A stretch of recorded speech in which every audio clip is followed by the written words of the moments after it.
じゃない？あ、焦げてる焦げてる焦げてる焦げてる。ホタテご飯うろうろ。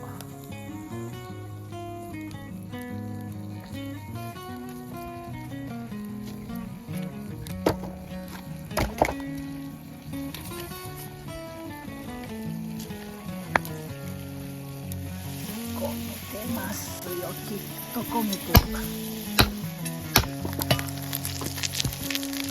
餃子色が焦げてるね。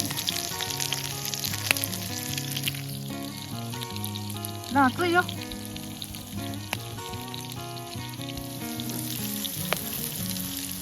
いたけはいい焼き加減です。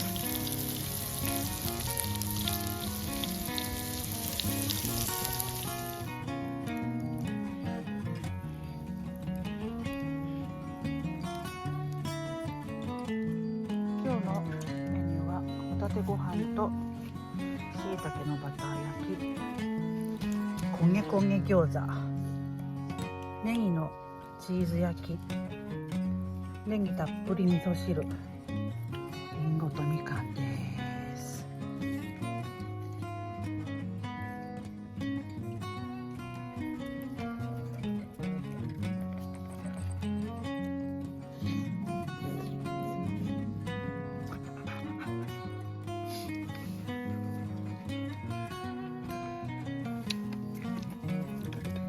ああ、ごめんね。